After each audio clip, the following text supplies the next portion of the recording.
I now recognize Professor Turley to begin his opening statement. Thank you, Chairman Comer, Ranking Member Raskin, members of the committee.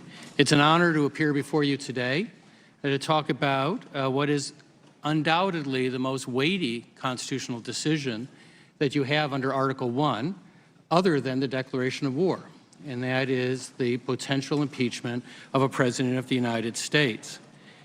It was roughly 25 years ago that I appeared in the impeachment proceedings with other experts in the impeachment of President William Clinton. It was 4 years ago that I appeared in the impeachment proceedings for President Donald Trump. And then it was just 3 years ago that another impeachment occurred without any hearings at all.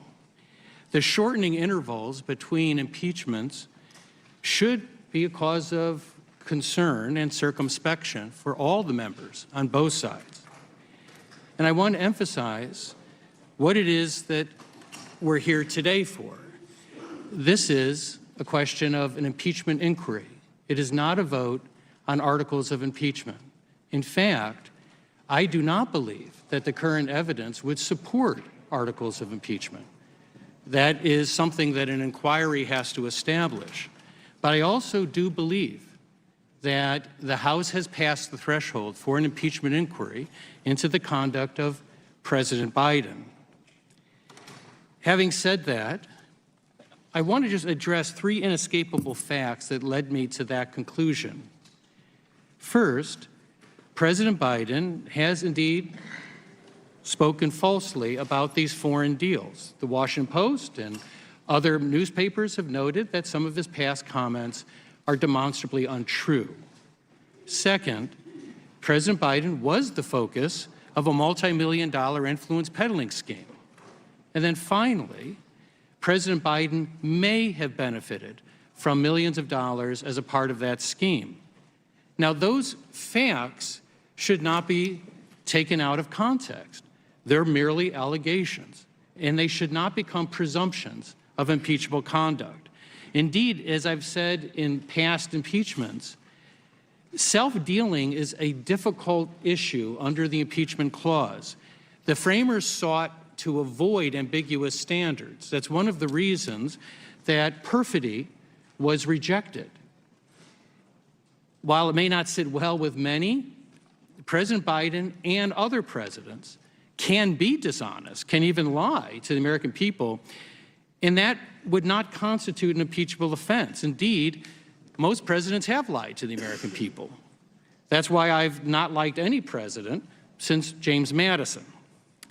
Now, dishonesty alone is not impeachable, and so what I lay out in my testimony are what I call guardrails or best practices. Those are designed to protect this process. Frankly, a number of the things I lay out benefit President Biden, as I say in my testimony. Because presidential impeachment shouldn't be a closed question, it shouldn't be a rush to judgment, and you should avoid the type of confirmation bias that can occur in this process. This is, as people say, a political process, but it is also a constitutional process.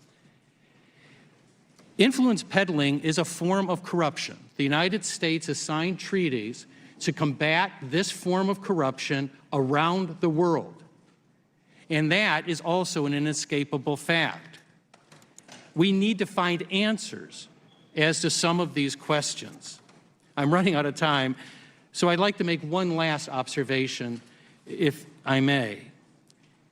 These are constitutional moments that demand the best from each of us to transcend the politics and passions of our time. It calls for something that's difficult. It calls for solemnity and clarity for members. We have become a nation addicted to rage, and we can fuel that. This body is a powerful teacher, as Brandeis said, and you can teach that, or you can teach a respect for this process. It begins here and now. We can disagree with each other without hating each other. These are important issues, and I think they're close issues. And I think some of these issues really do gravitate in favor of the president.